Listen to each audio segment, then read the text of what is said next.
il fallait gagner jusqu'à la fin. On avait évoqué la semaine dernière la fameuse statistique, hein, que l'OL n'a jamais réussi à gagner 10 victoires de rang, c'est ça, hein? Exact. Stade Foot, qu'on salue encore une fois. Et donc voilà, l'OL poursuit sa série, il faut gagner, il faut enchaîner. C'est ce qu'on disait, il ne faut pas regarder l'Olympique de Marseille, il ne faut pas regarder les autres. Finalement, il faut se concentrer sur ses propres matchs.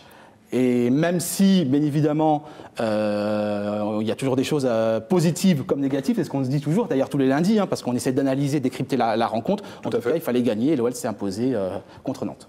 On parlera de Mathieu Gorgelin, on parlera d'Anthony Lopez tout à l'heure, bien évidemment. Juste une question, tiens, Romain, système en 4-3-3 ou récemment en 4-4 dans Losange, l'attaque de l'OL, c'est 25 buts lors des 10 derniers matchs, dont 17 sur le mois d'avril. Qui aurait cru ça il y a, Razik, 2 mois de ça à peu près, qu'on puisse annoncer de tels scores, de tels chiffres? Ouais, bah, ils ont eu une petite période, petit passage à vide, mais je pense qu'individuellement, offensivement, on a quand même un gros potentiel. Après, maintenant, il faut que ça se mette en place. Et puis après, quand les joueurs sont en confiance, on sait qu'ils sont capables de faire bien au-delà de ce qu'on espère. Et c'est ce qui se passe en ce moment, simplement. Nico ou Gaël, à votre avis, qu'est-ce qui a changé dans la tête du Lyonnais pour arriver à se remettre en marche?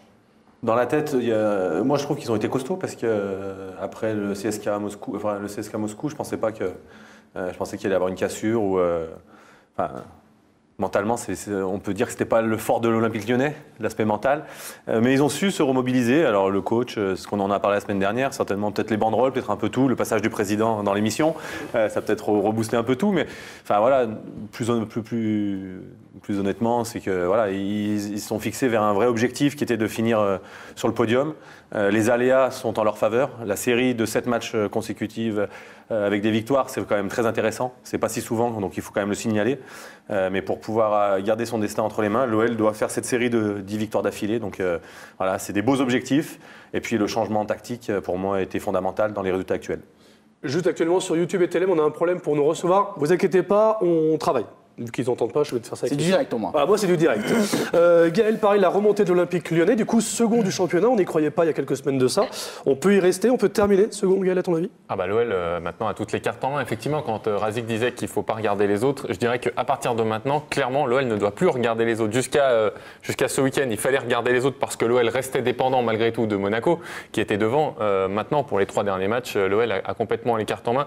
Et quand on voit la dynamique, quand on voit la confiance notamment des attaquants, quand on voit qu'il n'y a pas de blessés, quand on voit le profil des adversaires, parce que par exemple dimanche c'est 3 à Lyon. Ça devrait le faire. Après, à Strasbourg et puis surtout contre Nice, ça risque d'être évidemment plus compliqué. Mais on se dit que l'OL a priori a tout. C'est l'OL qui a en ce moment le meilleur effectif, puisqu'il n'y a pas de blessés, la meilleure dynamique et peut-être même le meilleur calendrier.